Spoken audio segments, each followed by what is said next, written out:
శనార్థి దండముల ఇక నేనైతే ఓ తానికి వచ్చిన చెప్తా జర సేపట్ల మీకు. అయితే ఇప్పుడున్న ప్రస్తుత రాజకీయ పరిస్థితులు ఎట్లున్నాయి, ఏం కథ అన్ని అరుచుకుందామని అన్ని ఊర్లు తిరగబట్టిన. ఇక గా పొద్దులనే ఇక ఒక్కొక్క దినం తిరుగుతూ వస్తున్నానుల్ల. అయితే ఒకటే, మనకు ఏం జరుగుతుంది ఏమైతుంది అని పబ్లిక్ లా మొత్తం తెలుసుకునే ప్రయత్నం చేస్తుంది గి మంగమ్మ. ఈ గండ్లనే వచ్చిన, గందులో భాగంగానే వచ్చిన. ఇక సార్ దగ్గర ఉన్న, ఇక సార్ని అయితే చూపిస్తున్నా. ఆయన ఎవరో కాదు, టీటీఎఫ్ రాష్ట్ర అధ్యక్షులు, అటెనక జేఎల్ఎస్ జేఏసీ చైర్మన్ అంట. ఇక అరుచుకుందాం మరి. నమస్తే దండం సారు. దండం తల్లి, ఎట్లున్నారు? బాగున్నా తల్లి. మంచిగా ఉన్నారా? అయితే ఈ మధ్య కాలంలో మస్తు పోరాటం చేసినట్టున్నారు, మరి ఒక పదవి అయితే వచ్చినట్టుంది. ఎట్లా ఎట్లా ఎట్లా కొట్లాడారు? తెలంగాణ ఉద్యమం కాడ కమ్యూనిటీ వరకు ఏదైతే జరుగుతున్న అన్యాయాల మీద కొట్లాడుతూనే ఉంటుంది తల్లి. ఇక మనిషి అన్నప్పుడు ఆగుతుందా ప్రాణం? ఆగదు. ఎట్టి పరిస్థితులు ఏంటంటే అన్యాయం ఎక్కడ ఉంటుందో అక్కడ ఖచ్చితంగా మాట్లాడాలనిపించే తత్వం కాబట్టి కొట్లాడుతూనే ఉన్నాం. చదువుకున్నంత ఏంటంటే హైదరాబాద్ ఉస్మానియా చదువుకున్నాం, తర్వాత ఉద్యోగము. ఆ క్రమంలో ఎక్కడ అన్యాయం జరిగిన తెలంగాణ యాజిటేషన్ లో ఉన్నాం మనం. తర్వాత కులాల మధ్య గొడవ అయినా, కులాల మంచి కోసమైనా ఖచ్చితంగా ఉద్యమిస్తూ ఉంటాం. అడగంది అమ్మాయిని అన్నం పెట్టదు. అదే విధంగా ఎక్కడైతే ఇష్యూస్ ఉంటాయో అక్కడ మాట్లాడాల్సిన అవసరం. ఎంతో కొంత చదువు జ్ఞానం పరిజ్ఞానం ఉన్నటువంటి అంటే మాలాంటి కొంతమంది కూడా మాట్లాడితేనే కదా అన్యాయాన్ని మనం ఆపగలుగుతాము. At the same time government కూడా కొన్ని తెలియజేస్తాము. జరుగుతున్న అన్యాయాన్ని ఎవరు అడుగుతారు? ఇక ట్రైబల్స్ నుంచి రేర్లీ అంటే ఆ భాష ఉచ్చారణ దోషము, ఆ కమ్యూనికేషన్ చేయడానికి ఇప్పుడు ఆ చదువు అనే జ్ఞానం ద్వారా కొంచెం ఆపాదించుకున్నటువంటి మనము జరుగుతున్న అన్యాయం మీద మాట్లాడకపోతే ఎట్లా? తెలంగాణ ఎట్లా రావాలని దాన్ని కొట్లాడినాము. అదే విధంగా బంజారా కమ్యూనిటీలో బంజారా మీద జరుగుతున్న దాడిల విషయంలో అది తప్పు అని చెప్పేదాంట్లో కూడా కొట్లాడినాము. ఉపాధ్యాయ నేపథ్యం కాబట్టి ఉపాధ్యాయ అంశాల మీద రాష్ట్ర వ్యాప్తంగా SC ST BC minorities employees కి ఏదైతే జరుగుతుందో దాటి కూడా మాట్లాడుతూనే ఉన్నాం రెగ్యులర్లీ. అంటే ఇప్పుడు పోరాటం చేసిరు దాదాపు, అంటే ప్రజల కోసమే చేసిరా, మీరు ఏదైనా ఆశించి చేసిరా? ఇప్పుడు దాంట్లో ఆశయం ఉంటుంది తల్లి. ఇప్పుడు కొట్లాడితే time, talent, treasury, health sacrifice అయ్యేది కొట్లాడేవాడిది. అక్కడ ప్రజలకి మేలు జరగడం కోసమే కొట్లాడతాం తప్ప వ్యక్తిగతంగా ఏముంటది. ఇప్పుడు మీరే ఉన్నారు, ఎక్కడి నుంచి వచ్చి ఇంటర్వ్యూ చేస్తా ఉన్నారు. మంచి ఎక్కడ జరిగితే అక్కడ ఏదో చేద్దాము చేపిద్దాం అనేది చూపిద్దాం అనేది కదా. మరి అక్కడ నుంచి ఇక్కడ టైం వెచ్చించి అనే దాని మీద ఎట్లయితే మీరు చేస్తా ఉన్నారో, ఎక్కడ అన్యాయం జరిగితే అక్కడ మనం మాట్లాడాలి, కొంత గొంతెత్తాలి. గొంతెత్తపోతే ఎట్లా? ఏం చదువుకోరు సార్ మీరు? నేను ఎంఎస్సి బిఎడ్ చేసిన. నేను actually RSC student, RSC drop out అయినా. నేను ఆ చదువు విషయంలో ఎక్కడో దండగొండల మారుమూల ప్రాంతం దండగొండల అని ఇక్కడ నుంచి లోతుకుంటుంది ఇల్లందులో మారుమూల పుబెల్లి, అక్కడ దండగొండల చుట్టూ అడవి ఉంటది, కారు అడవి. అక్కడ జన్మించిన, అక్కడ పుట్టిన నేను. అక్కడ మా ఒకటే కుటుంబం ఉండే, అక్కడ మొత్తం కోయ మిత్రులే. ఆ దండగొండలు అంటే మన కోయాస్ తోటి మాకు ఒక్కటే కుటుంబం, మా ముత్తాత, తాత, మా నాన్నగారు. సో అక్కడ నుంచి నేను పుట్టినప్పుడు మా నాన్నగారు ఆ చదువు మీద ఇంట్రెస్ట్ అనమాట. అంటే ఆ టైంలో మన చీమల నంగాయ అని ఉండే, అప్పుడు చదువుకుండే. మా నాన్న ఒక రోజు బస్సు ఎక్కితే అట చూడడానికి చాలా అందంగా ఉంటాడు ఉంటే ఎక్కడికి పోతుంది అని అడిగేసరికి ఆ కండక్టర్, ఏందయ్యా నువ్వు చదువుకున్న కనబడుతున్నావు, నువ్వు చదువుకోవడం రాదా, చదువుకోలేదు అనేసరికి అది ఇంత పెద్ద మాట అనేసాడు అని చెప్పి దాని మీద దృష్టి పెట్టిండు మా నాన్నట. అప్పుడు నేను పుట్లే. మా నాన్న దృష్టి పెట్టి అక్కడ ఆ ఊర్లోనే ఆయన అదృష్టం ఏంటంటే చీమల నంగాయ అనే వ్యక్తి చదువుకొని ఉన్నాడు. ఆయనతోటి దోస్తాన చేసి ఆ ఇసుక మీద రాసి ఆ 4 జ్ఞానం ఆ చదువు నేర్చుకున్నటువంటి క్రమంలో నా పిల్లవాడు చదువు ద్వారా ఏదైనా వస్తదనే క్రమంలో అక్కడ నుంచి టేగులు పలికి వచ్చేసింది మా నాన్న. కేవలం మా చదువు విషయంలోనే వచ్చేసిండు ఆయన. చదువు కోసం అడవికి ఇటుకు వచ్చిండు. మా అమ్మల్ని చదివించిండు. నలుగురు మేము. నలుగురులో నేను పెద్దోడిని, తర్వాత నా చెల్లి, తమ్ముడు, ఇంకో చెల్లి, అంటే 2+2 అందరూ చదివించిండు ఆయన. అందరు డేట్ ఆఫ్ బర్త్ రాయించిండు అక్కడ. అప్పుడే పెద్దపాల శిక్ష ఇక ఇది చదవడం అనేది ఆయన ఇక జిల్లుగా పెట్టుకున్నాడు. ఇక అదే షురూ చేసిండు. పిల్లల్ని కూడా చదివించిండు. First generation employment. నేను ఉద్యోగం అప్పుడు చంద్రబాబు నాయుడు గారు, అప్పుడు నేను ఏదైతే ఆర్ఈసి వరంగల్లో డ్రాప్ అవుట్ అయిన తర్వాత ఇంటర్మీడియట్ మీదనే ఉద్యోగాలు వచ్చినాయి. అప్పుడు ఇది షెడ్యూల్ ఏరియా, ఇది మొత్తం షెడ్యూల్ ఏరియాలో ఏంటంటే GO3 100% జాబ్స్ ఏవైతే ఉంటాయో అవన్నీ కూడా ట్రైబల్స్ కి ఇచ్చేది. 2000 నుంచి ఆ క్రమము. డిఎస్సి రాస్తే నేనే డిస్ట్రిక్ట్ టాపరు, ఫస్ట్ ఎంప్లాయ్ కాబట్టి డాడీకి, మా నాన్న వాళ్ళ మమ్మీ డాడీకి ఎట్లయితే బాసటగా ఉన్నాడో నేను కూడా ఆయనకుండి ఇక కుటుంబాలు చదువు అనే దాని మీద ఇప్పుడు డాక్టర్ బిఆర్ అంబేద్కర్ ఇవాళ చదువు నిమ్న వర్గాలకు అందాలని చెప్పేసి ఏదైతే ప్రయత్నం చేసిండో, ఇవాళ నిమ్న వర్గాలకు ఇవాళ ఏదైతే భారత రాజ్యాంగం కల్పించిన హక్కుల మీద కొన్ని వేల ఇవాళ నిమ్న వర్గాల కుటుంబాలు బాగుపడ్డాయి. సో అందులో నేను కూడా ఒకటి. నేను ఎప్పుడైతే చదువుకోవడము, ఒక ఉద్యోగంలోకి రావడం వల్ల అంటే చూడండి, అక్కడ మా నాన్న మారుమూల ప్రాంతంలో ఉన్నటువంటి మా డాడీ ఆ దండగుండల ప్రాంతంలో అక్కడ వెనకబాటుతనానికి ఇప్పటికీ ఈ ఏరియా మొత్తం వెనకబాటుతనమే. అక్కడ నుంచి ఇక్కడ దాకా వచ్చి ఒక స్టెప్ మమ్మల్ని ఎక్కించిండు. నేను మళ్ళీ మా పిల్లల్ని స్టెప్ ఎక్కించాలి. చూడండి, ఇది కమ్యూనికేషన్ చదువు ద్వారానే, అంటే ఎడ్యుకేషన్ చాలా పెద్ద. ఉద్యమ నేపథ్యం అంతా ఎట్లా ఒంటికి పట్టింది మీకు అసలు? నేను క్లాస్ నుంచి కొంచెం క్లాస్ లీడర్ గా ఉండే, చదువు విషయంలో టాపర్ గా ఉండేసరికి క్లాస్ లో ఇంతమందికి గ్రూప్ చేసేవాళ్ళు మా గురువు గారు. వాళ్ళకి పాఠాలు చెప్పియడం, లేకపోతే మనమే అప్పుడు కొంచెం ఏంటంటే నాన్ టీచింగ్ వైపుగా టీచర్స్ ని ఇన్వాల్వ్ చేయించేటోళ్ళు. అంటే ఏంటంటే ఇప్పుడు ఫర్ ఎగ్జాంపుల్ ఇప్పుడేమో ఫుల్ టైమ్ టీచింగ్ ఉంది, అప్పుడు ఏంటంటే జనాభా లెక్కలు వాటి మీద ఎక్కువ ఫోకస్ చేసేసరికి కొంచెం క్లవర్ ఉన్నటువంటి స్టూడెంట్స్ కి ఏం చేస్తారంటే ఒక 20-30 మందికి గ్రూప్ చేసి ఆయన లీడర్ చేసేవాళ్ళు. సో ఆ లీడర్ గిరి ఎప్పటి నుంచి వచ్చిందా, లేకపోతే అది జిల్లు అది చిన్నప్పటి నుంచి ఉంది, కానీ ఏదైతే ఆ ప్రస్థానం, ఆ లీడర్షిప్ ప్రస్థానం అట్లనే వచ్చింది. నేను టీచర్ అయిన తర్వాత ఈ ట్రైబల్ ఏరియాలో ట్రైబల్స్ కి ఆల్ డిపార్ట్మెంట్స్ లో ట్రైబల్స్ కి రిక్రూట్మెంట్ చేయాలి. ఎక్కడ అన్యాయం జరిగితే అక్కడ అడగడానికి బాగా ముందుండేవాడిని. ఒక సంఘంలో నేను ఒక సభ్యుడిగా ఉన్నప్పుడు ఒక డిఓని కలిసే క్రమంలో 10ంటికి పోతే సాయంత్రం, ఎందుకంటే మరి ఆ రోజు ఆ లీడర్ కి ఏమైనా పని పట్టిందో తెలియదు, కానీ లేట్ గా వచ్చేసరికి నాకు అప్పుడు అనిపించింది ఒక పని కోసం ఎంతసేపు ఆగాల. అప్పుడు నేను ఉస్మానియా స్టూడెంట్ కదా, నేను గ్రూప్ 1 చదివినప్పటికీ ఆ జ్ఞానం ఉంది. 19 క్లాస్ 3 సంఘాలు పెట్టుకొని మాట్లాడేదానికి మనం ఎందుకు వెనకడుగు వేయాలి? ఆ థాట్ సంఘం అంటే ఓన్ గా సంఘాన్ని ఎస్టాబ్లిష్ చేసినాం. TTF Telangana tribal teacher federation, TGTTF అని ఎస్టాబ్లిష్ 2012. అంటే 2003లో జాబ్ వస్తే విత్ ఇన్ ద 9 years లోనే, ఎందుకంటే ఆ ఉస్మానియా బ్రీడ్, ఈ ఉద్యమించే బ్రీడ్ చిన్నప్పటి నుంచి రావడం, అప్పటి నుంచి కసి పెరిగింది అంటారు. కసి ఎక్కడ మనకు రెస్పెక్ట్ ఎక్కడ ఇచ్చేది? ఆ వివక్షత ఉంది, అది ఆ కామన్ గా అది బయట కనబడదు కానీ ఉంటది. నేనే ఫేస్ చేసిన, అంటే ఇంత క్లియర్ గా మాట్లాడే నేనే, జ్ఞానం ఆపాదించి నేనే ఫేస్ చేసిన. అంటే ఇంకా అటు ఇటుగా తెలుగు మాట్లాడే వాళ్ళ పరిస్థితి. ఇప్పుడు ట్రైబల్స్ కి బంజారాస్ గానీ కోయాస్ గానీ వాళ్ళకి ఏంటంటే మాక్సిమం ఏముంటదంటే ఒక క్రౌడ్ ఉంటే అక్కడ వాళ్ళు ఇన్వాల్వ్ అవ్వలేకపోతారు. వాళ్ళ ఒక షై, ఒక బిడియం ఉంటది, భయం ఉంటది. ఆ మాట్లాడే మాట ఉచ్చారణ దోషం అయితే మళ్ళీ ఏదైనా తప్పు దొర్లింది అనుకోండి, తప్పు దొర్లితే ఎక్కడ పట్టేసుకుంటారు అనే భయం ఉంటది సరే. అది ఆ గుంపులో పోనీయకుండా అడ్డుకొట్ట వేస్తా ఉంటది. ఇప్పుడు మా తాత ముత్తాతలు తెలుగు రాదు, వాళ్ళు ఎక్కడైనా తెలుగు వాళ్ళు ఎవరైనా కనబడితే వాళ్ళు మాట్లాడరు, వాళ్ళు వినడం మరికి తెలుగు మాట్లాడితే ఎక్కడ తప్పు పట్టేస్తారేమో అనేటటువంటి భయం ఉండేది. ఇప్పుడు తండాలన్నీ ఎక్కడ ఉంటాయి? ఊరికి దూరంగా ఊరికి చివర్లా అక్కడ వాళ్ళు మళ్ళీ ఎక్కడ కడతారు?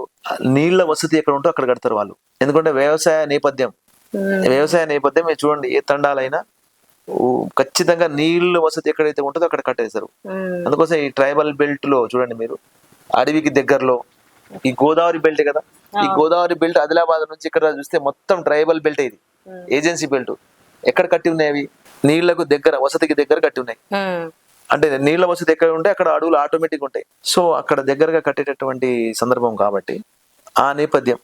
అలా ఎక్కడైతే మనకు వచ్చినటువంటి ఆ జ్ఞానాన్ని, అక్కడ జరుగుతున్న అన్యాయాన్ని రెండింటిని మనం బేరీజ్ చేసినప్పుడు, మన వెనకబడుతున్నాన్ని గురైతున్నాం తెలిసినప్పుడు అది క్వశ్చన్ చేసే తత్వం వచ్చేసింది. అప్పటి నుంచి కొట్లాడి ఎట్లా అంటే కొట్లాడినాము, మన హక్కుల మీద మాట్లాడరు. ఇప్పుడు జనరల్ సంఘాలు ఉంటాయి, అందులో SC ST BC సభ్యులు ఉంటారు. క్లియర్ గా భారత రాజ్యాంగంలో రాయబడి ఉంటాయి అంశాలు, కానీ అవి అడగరు వాళ్ళు. PRC కావాలి, ఏమడుగుతారు? PRC కావాలి, DA కావాలి, ప్రమోషన్ కావాలి. కానీ STకి ఏం కావాలి, SCకి ఏం కావాలి? వాళ్ళ సభ్యులే కదా, అందులో పేర్లు, సంఘాల పేర్లు, జనరల్ సంఘాల పేర్లు ఉంటాయి. For example PRTU, UTF, TRTF, STU, ఏదైనా కానీ సంఘాలు జనరల్ గా ఉంటాయి పేర్లు. అందులో సభ్యులు ST గాని SC గాని ఉంటారు. కానీ వాళ్ళ అంశాలు మాత్రం భారత రాజ్యాంగంలో క్లియర్ గా రాయబడినప్పటికీ ఆ విషయాలు అక్కడ వాళ్ళు మాట్లాడరు, ఉచ్చరించరు. ఇప్పుడు మేము ఇక్కడ ట్రైబల్ ఏరియా, ఇది ట్రైబల్ ఏరియా, రిక్రూట్మెంట్ 100%, ప్రమోషన్ కూడా 100% ట్రైబల్స్ కి ఇవ్వాలి కదా, అక్కడ మాట్లాడరు వాళ్ళు. కాబట్టి నేనేమన్నా అంటే ఎర్రమట్టికైనా ఇంటోడే ఉండాలి. అడగాల్సింది మనమైనప్పుడు అడగమని మనం ఎందుకు అంటాం? అదేదో మనమే ఆర్టికల్ 19 క్లాస్ 3 ప్రకారము మనం యూనియన్ 7 పెడితే మనమే ఒక ప్రశ్నించే గొంతుగా అవుతాం. అది బేస్ తోటి చేస్తే 100,000 మందికి అలా ప్రమోషన్స్ ఇప్పించగలిగినాం. 2012 DSC, 2008 DSC, 2017 DSC. అయితే చాలా వరకు పోరాటం మంచిగా చేసారు. ఇప్పుడు జేఎస్సి చైర్మన్ జిఎల్ఎస్సి అంటే ఇప్పుడు మొన్న రీసెంట్ గా ఏంటంటే వాస్తవంగా కోయా ఇప్పుడున్న సిచ్యువేషన్ లో టోటల్ గా ఈ తెలంగాణలో 10% పాపులేషన్ ట్రైబల్స్ ఉంది. తర్వాత హ్యూజ్ కమ్యూనిటీ ఆ ట్రైబల్స్ లో ఉన్నటువంటి 33 తెగల్లో లంబాడే కమ్యూనిటీ పాపులేషన్ 7% ఉంటుంది, 7 to 8%. ఇప్పుడు ఒక మేనియా ఏంటంటే ఈ 119 కాన్స్టిట్యున్సీలో లంబాడా కమ్యూనిటీ పలానా చోట లేదు అని చెప్పడానికి వీల్లేదు. అన్ని చోట్ల ఎలాబరేట్ అయి ఉంది.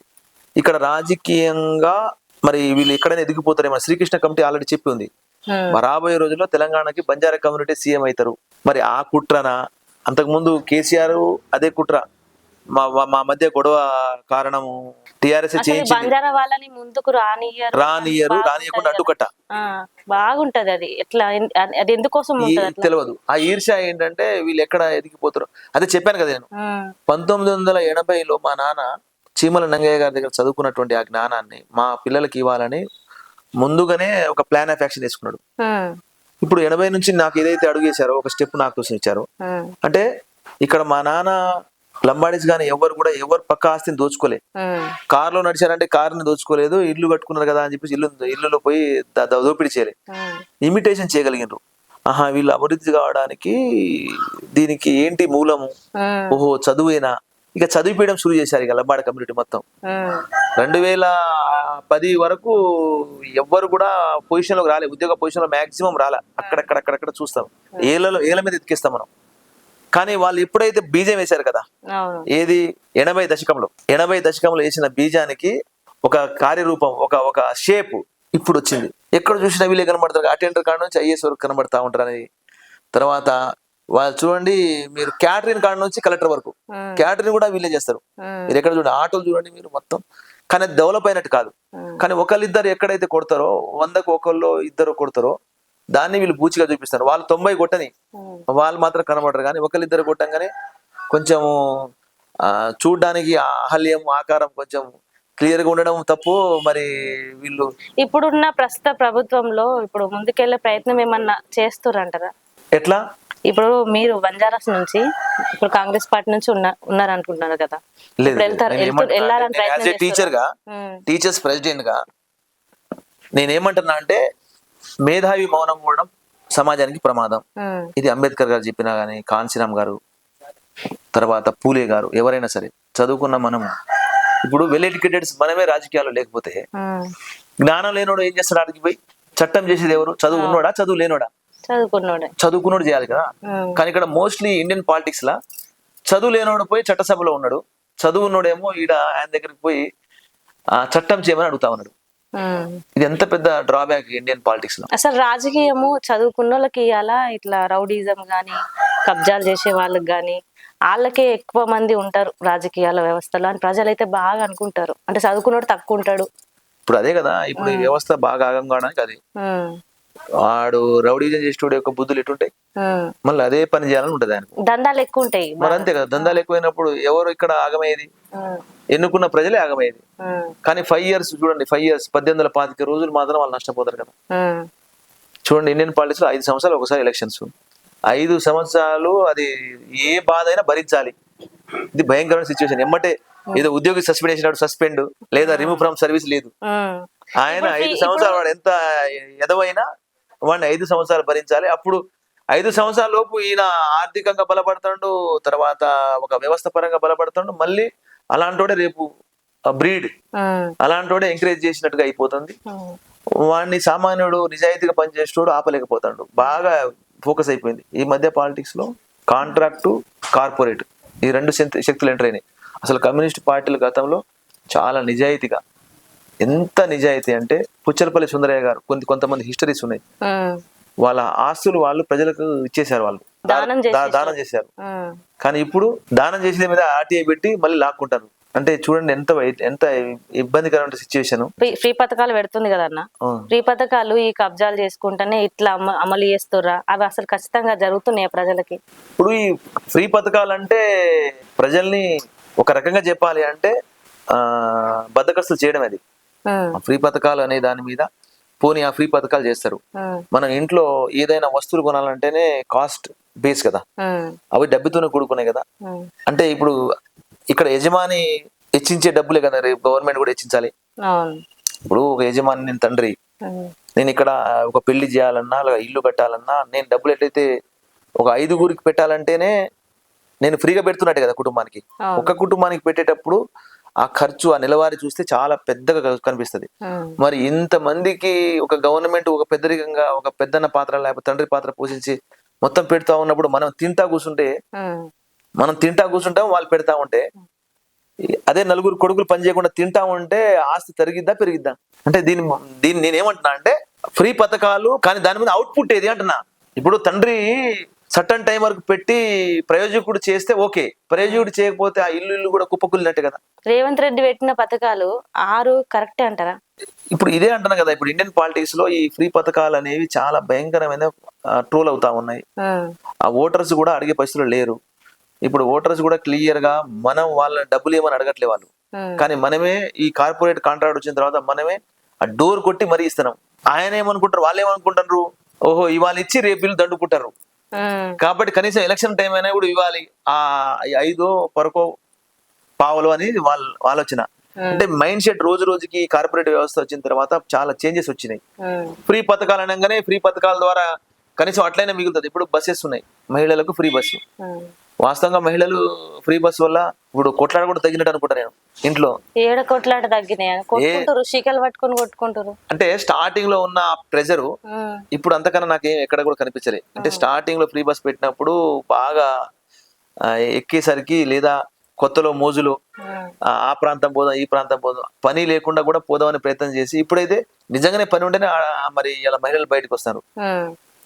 నాకు తెలిసి చాలా మందికి అయితే మహిళలు సేవ్ చేసినట్టే. సేవేడ్ ఉంది. ఇప్పుడు మళ్ళీ మగవాళ్ళకి పెంచారు కదా టికెట్ రేట్లు. ఇప్పుడు అదే కదా అబియస్లీ ఇప్పుడు ఆడ పెంచారు, మళ్ళీ ఫ్రీ చేసినట్టు. ఇప్పుడు నేను అదే అంటున్నా, ఇప్పుడు ఎవరి మీద అయినా మన మీద పడాల్సిందే.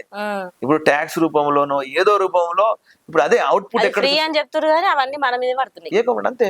ఆ ఫ్రీ పథకాలు అదే కదా నేను చెప్పేది, మనమైనా అంతే. ఇప్పుడు ఒకప్పుడు బస్ ఛార్జీ సినిమా టికెట్ అయితే నేను ₹1 చూసిన, ఇవాళ 2000 దాదాపు 1500 ఈ కాంప్లెక్స్ వచ్చి ఏది సూపర్ ఉన్నాయిగా మల్టీప్లెక్స్. ఎంత భయంకరంగా ఒక సినిమా పోయి చూస్తే ఒక ఫ్యామిలీ పోతే 5000. అంటే చూడండి, లివింగ్ కాస్ట్ అనేది భయంకరంగా పెరిగి ఉంది. పథకాలు అమలు చేయడము ఆర్థిక భారమే, కానీ ఆ మాట ఇచ్చినప్పుడు సాల్వ్ చేయాలి, ఆ మాట ఖచ్చితంగా నిలబెట్టాలనేది ప్రజల మనసులో ఉంటది. ఇప్పుడు రేవంత్ రెడ్డి గారి కాంగ్రెస్ గవర్నమెంట్ ఒక 6 పథకాలు ఇస్తామని చెప్పి ఒక 3-4 పథకాలు ఆల్రెడీ ప్రయత్నాలు చేస్తా ఉన్నారు. గతంలో కేసీఆర్ గారు 10 సంవత్సరాల పాటు అనేక సంక్షేమ పథకాలని తీసుకొచ్చి అన్ని తీసుకొచ్చి అప్పులు చేసుకొస్తున్నాడు. సహజమే కదా, అదే కదా ఇప్పుడు అప్పు. ఇప్పుడు తినేటోళ్ళు ఎక్కువైనప్పుడు మన ఫైనాన్స్ గ్రోత్ లేనప్పుడు అప్పుయే కదా సహజంగా తీసుకొచ్చేది. ఇప్పుడు అదే ఫ్రీ పథకాలు ఎంతైతే మనం తీసుకొస్తామో రాబోయే రోజుల్లో ఇవే పథకాలు అమలు అయితే ప్రజలు ఇంకా బద్దకస్తులు అవుతారు. అదే దాని బదులు చదువు, విద్య, ఆరోగ్యం మంచిగా ఉంటది కదా. కరెక్ట్. అందుకోసమే మేము చాలా ప్రధానంగా మా డిమాండ్ కూడా అదే. నిజంగా మీరు ఆట విద్యా వైద్యం ఇస్తే సరిపోతుంది. ఒక సామాన్యుడు, నేను ఇది రియల్ స్టోరీ, ఇది 60 సంవత్సరాలు పైబడినటువంటి పేరెంట్ వాళ్ళ పిల్లలు ఎంప్లాయ్ అయినా చెప్పట్లే ఇంట్లో. ఎక్కడ చెప్తే సంపాదించుకున్న ఆస్తి మళ్ళీ మా మీద పెట్టేస్తాడేమో. ఇంకా ఎంప్లాయ్ పేరెంటే చెప్పట్లేదంటే ఇంకా అన్ఎంప్లాయ్ పేరెంట్ ఎక్కడ చెప్తాడు? అంటే విద్య, వైద్యం ఎంత భయంకరంగా ఉందంటే మొత్తం కార్పొరేట్ అయిపోయింది. వైద్యం హాస్పిటల్కి పోతే లేని టెస్టులు పెట్టి లక్షల రూపాయలు దండుకుంటారు. నేను జిఎల్ఎస్ చేసిన గల్లీకి ఒక హాస్పిటల్ అవుతుంది. డాక్టర్ చదువుతున్నామని చెప్పేసి ఏదో సర్టిఫికేట్ తెచ్చుకుంటారు, క్లినిక్ పెట్టుకుంటున్నారు. గల్లీ RMP doctor super speciality hospital ఖమ్మంలో ఫుల్ టైము అదే పనిగా చదువుకున్నటువంటి ఎంబీబీఎస్ పీజీ చేసిన డాక్టర్స్ అక్కడ వర్కర్స్. అంటే ఏ స్థాయికి మాఫియా, అది మాఫియా, హెల్త్ మాఫియా. అది దీన్ని అరికట్టడం అంటే ఇప్పుడు మిగతా దేశాల లెక్క ఫ్రీ ఎడ్యుకేషన్. ఇప్పుడు కేరళ ఉంది చూసారా, విద్యా వైద్యం రెండు ఫ్రీ ఇస్తే ఒక సామాన్యుడి డబ్బులు అంతా కూడా శాలరీస్ ఒకటి చదువుకోవాలనే ఆ తాపత్రయం ఉంది, పిల్లలు చదివించాలనే తాపత్రయం లక్షలు పెట్టేస్తాను. ఆరోగ్యం అనే విషయానికి వస్తే కనీసం బార్గెనింగ్ చేయరు అక్కడ పోయి మెడికల్ షాప్ లో. చూడండి మీరు, మెడికల్ షాప్ లో 100 అంటే 100 కట్టొస్తారు, 200 అంటే 200 కట్టొస్తారు. చదువు విషయంలో కూడా 1,50,000, 1,50,000, 2 లక్షలు 2 లక్షలు. కానీ మనము కూరగాయల మార్కెట్కి పోతే మాత్రం మనం బేరం ఆడతాం, తినే తిండి దగ్గర బేరం ఆడతాం. కానీ ఇప్పుడు ప్రాణం బతికించే ప్రాణం కదా, అక్కడ ఎవరైనా బేరం ఆడారా అంటే అంత భయంకరంగా మనం సంపాదించిన ఆస్తి 90% ఎబో 100 ఎబో అంటారా నేను. ఇప్పుడు నేను ఒక 10 లక్షలు సంపాదించిన, ఇప్పుడు ఇది మొత్తం భద్రాచలం, ఈ కొత్తగూడెం, ఈ బెల్ట్ అంతా ఇండస్ట్రియల్ కారిడార్. ఇది ఇక్కడ ఒక గడ్డ కడుపులో అయితే ఆ గడ్డ ఇప్పుడు ఆ గడ్డ క్యాన్సర్ గడ్డ అయితే 10 లక్షలు ఇప్పుడు నీటిలో పెట్టేసినట్టే. ఉన్న జాగా అమ్ముకొని పోయి పెట్టాల్సింది తప్పదు. అదే ఫ్రీ హెల్త్ ఉంటే అసలు ప్రభుత్వం దృష్టికి ఇవి వెళ్ళాలంటే మరి ఎట్లా వెళ్తాయి అసలు? చెప్పిన ఇప్పుడు నిన్న కూడా నేను ఒక డిమాండ్ చేసిన, ఇక్కడ ఇది industrial corridor Bhadrachalam Kothagudem, open cast 5 ఉన్నాయి. ఓపెన్ కాస్ట్ ఇల్లందు, టేకులపల్లి, కొత్తగూడెం, సత్తుపల్లి, మణుగురు, తర్వాత BTPS, KTPS, భారజలము, పేపర్ బోర్డు, నవభారత్.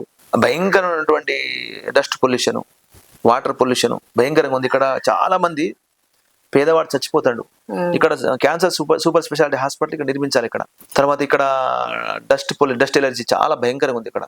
ఈ రాష్ట్ర ఆర్థిక మూలాలన్నీ ఇక్కడ నుంచి పోతున్నాయి. పైగా ఇది గోదావరి పరివాహక ప్రాంతం, ఇసుక మాఫియా కూడా ఎక్కువ ఉంది, భయంకరంగా ఇసుక మాఫియా. గోదావరి పరివాహక ప్రాంతం కదా. మళ్ళీ ఇక్కడ ఒడిశా, ఛత్తీస్గఢ్ నుంచి ఇన్నోసెంట్ ట్రైబల్స్ వీళ్ళు. అదే అంతకుముందు చెప్పాను నేను, జీవో నెంబర్ 3 ట్రైబల్స్ కి అప్పుడు ఎంప్లాయ్మెంట్ ఉండే. ఇప్పుడు ఆ సుప్రీంకోర్టు కూడా ఆ జీవో నెంబర్ 3 ట్రైబల్స్ కు వచ్చే హక్కుల్ని ఇన్వాల్వ్ అయ్యి, కోర్టులు ఇన్వాల్వ్ అవ్వదు చట్టాల విషయంలో, ఇన్వాల్వ్ అయ్యి ఒక మధ్యస్థంగా ఒక తీర్పిస్తారు. ఇక్కడ ట్రైబల్ ఏరియా ఇది, 80% పాపులేషన్ ట్రైబల్స్ ఉంది ఇక్కడ. ఇప్పుడు 33 జీవో ఉంది ఇప్పుడు ప్రజెంట్ ఫోర్స్ లో. 33 జీవో ఏమంటదంటే 10% పాపులేషన్ బేస్ మీద ఓవరాల్ గా స్టేట్ పాపులేషన్ ని కౌంట్ చేసి 10% రిజర్వేషన్ ఇస్తారు. కానీ ఈ డిస్ట్రిక్ట్ వైడ్ చూస్తే 80% ట్రైబల్ పాపులేషన్ ఉంది ఇక్కడ. మరి ఇక్కడ అదే 33 జీవోని ఇక్కడ ఇంప్లిమెంట్ అయితే 10% ఇక్కడ అప్లై అవుతుంది. కానీ పాపులేషన్ ఎంత ఉంది ఇక్కడ? 80%. ట్రైబల్ పాపులేషన్ 80% ఉంటే 10%, 20% ఉన్నటువంటి population other than community, ST communities ఉన్న వాళ్ళకేమో 90% రిజర్వేషన్. సో ఇటువంటి వాటి మీద కలెక్టర్లు, అధికారులు, రాష్ట్ర గవర్నమెంట్ స్పందించాలి. ఇది tribal district, Mahabubabad tribal district. Komaram Bheem ఉంది కదా, మనం కొమరం భీము, ఆసిఫాబాద్ అది tribal district, Adilabad tribal district. ఎక్కడైతే ట్రైబల్ పాపులేషన్ హైయెస్ట్ ఉన్నటువంటి పాపులేషన్ లో అక్కడ ఎంత జనాభా ఉంటే అంత రిజర్వేషన్ వస్తే ఇక్కడ ఏదైతే ఎంతో కొంత ఫస్ట్ జనరేషన్ ఎంప్లాయ్మెంట్ వస్తుంది, చదువుకున్నటువంటి వాళ్ళకి చదువుకోవాలనిపిస్తుంది. లేదంటే కగారు పేరిట ఇప్పుడు అన్ని దాడులు జరగట్లేదు. మీరు ఎజెండా పట్టుకుంటారా చదువు విద్య కావాలని? ఖచ్చితంగా 100% ఖచ్చితంగా అదే మన ఎజెండా. మా ఎజెండా అదే. ఇప్పుడు super speciality hospital, cancer hospital పేదోడి కోసమే కదా. ఇక్కడ 80% పాపులేషన్ ట్రైబల్స్ ఉంది. ఆ 10% జీవో 33% కరెక్ట్ కాదు. డిస్టిక్ జనాభా ఎంత ట్రైబల్ జనాభా ఉంటే ఆ డిస్టిక్ జనాభా పాపులేషన్ ని బేస్ చేసుకుని రిజర్వేషన్ ఇస్తే 80% వాళ్ళకి వస్తుంది అవకాశం. ఇప్పుడు 80%, 100లో 80% ట్రైబల్స్, వాళ్ళకి 10% ఎట్లా సరిపోతుంది? ఏ రకంగా సరిపోతుంది? అసలు హైదరాబాద్ లో తక్కువ ఉంది. కనీసం ఈ మినిమం దిమాక్ల నాలెడ్జ్ లేదంటారా రాజకీయ నాయకులకు? వాళ్ళకేం పని? ఇప్పుడు మీరు చెప్పేసిన ఇసుక మాఫియా, కోల్ మాఫియా, ఘోరంగా ఉంది ఇసుక మాఫియా, తర్వాత ల్యాండ్ మాఫియా. వాళ్ళకి ఏంటిది? ఇవన్నీ అవసరం లేదు వాళ్ళకు. 5 years లో ఎలక్షన్ లో 2000, 5 ఇప్పుడు ఈ ఎలక్షన్ లో 500 ఇస్తే నెక్స్ట్ ఎలక్షన్ 1000 నేను రెడీ. ఇక ఒక పొట్ట ఈ చూసారా, ఈ పొట్ట నిండితే చాలు. ఎవరిది? ఇండివిజువల్ పర్సన్, ఆ ఎమ్మెల్యేదైనా మినిస్టర్దైనా. ఇక్కడ తను ఒక పేదోడు, కటిక బీదోడు, బాధతో ఇబ్బందితో police station, MRO office, commissioner office, collector office తిరిగి చెప్పులు అరిగి, అవసరమైతే అది ఇరిగి వాళ్ళ దగ్గరికి వస్తే రానియడానికి ఒక కొటారి ఉంటుంది అక్కడ. కనీసం ఆయన దగ్గరకు పోయి చెప్పుకునే పరిస్థితి లేదు. నేను చాలా ఇష్టపడే ముఖ్యమంత్రి రాజశేఖర రెడ్డి గారు. ఆయన ఒక 2-4 hours పేదవాడికి డైరెక్ట్ సమయం ఇచ్చేది. డైరెక్ట్ గా ఆయన ద్వారా చెప్పుకుంటే కనీసం అక్కడ నుంచి గ్రౌండ్ కి వచ్చిందనుకో లెటరు, వీళ్ళు భయపడి చేసేవాళ్ళు. రాజకీయ వ్యవస్థ అసలు గతంలో ఎట్లుండేది, ఇప్పుడు ఎట్లుందంటారు? అసలు అప్పుడు నిజాయితీ, ధర్మం, నీతి పంచభూతాలు లెక్క ఉండే. ఇప్పుడు ఏంది, ఇప్పుడు పంచభూతాలని భ్రష్టు పట్టిస్తారు, పంచభూతాలు ఫ్రీగా ఇస్తానండి. ఆ పంచభూతాలు ఫ్రీగా ఇచ్చే వాటిని విచ్చలవిడిగా వాడుకొని ఇప్పుడు ఈ చూడండి వర్షాలు ఎట్లా వస్తున్నాయి. ఇప్పుడు మనం టైం టు టైం వస్తున్నాయి. ఏ టైంలో వర్షం వస్తుందో తెలియదు, ఏ టైంలో చలికాలం. ఇప్పుడు చలికాలం భయంకరంగా చలి ఉండాలి. ఇప్పుడు ఆ సిచ్యువేషన్ ఉందా ఇలా? అంటే మానవుడు అనేవాళ్ళు కొంతమంది ఒక 1% 2% ఉన్నటువంటి ఏదైతే రిచ్ గా ఉన్న వాళ్ళంతా కూడా వాళ్ళ గుప్పెట్లో ఈ దేశ రాష్ట్ర ఆర్థిక మూలాన్ని ఇట్లా చేతిలో పెట్టేసుకొని పేదోడిని పేదోడుగా ఉంచాలి. ఇప్పుడు SC STలే ఇప్పుడు మోస్ట్లీ వీళ్ళు వెనకబడుతున్నాను ఇంకా ఉంటేనే రేపు మనకి వీళ్ళు ఓటర్గా వీళ్ళకి 500 ఇస్తే అదే చాలనుకొని ఓటేస్తాడు అనేటటువంటి ఆ మీమాంస, దాన్నే ఫిడలిజం. ఓట్లకు ఖర్చు పెట్టే పైసా అసలు ఎవరు తట్టారు? మొత్తం రాజకీయ చెప్పాలి. అది ఈ జనాల సొమ్మే కదా, మీరే చెప్పాలి. అంతే కదా చెప్పింది. ఇప్పుడు ఈ అన్ని మాఫియాల ద్వారా వచ్చిన డబ్బులు అవి ఒక చేతిలోనే సెంట్రలైజ్ అయి ఉన్నాయి. లైక్ చేయండి, షేర్ చేయండి, సబ్స్క్రైబ్ చేయండి. మరిన్ని వీడియోల కోసం బెల్ సింబల్ పై క్లిక్ చేయండి.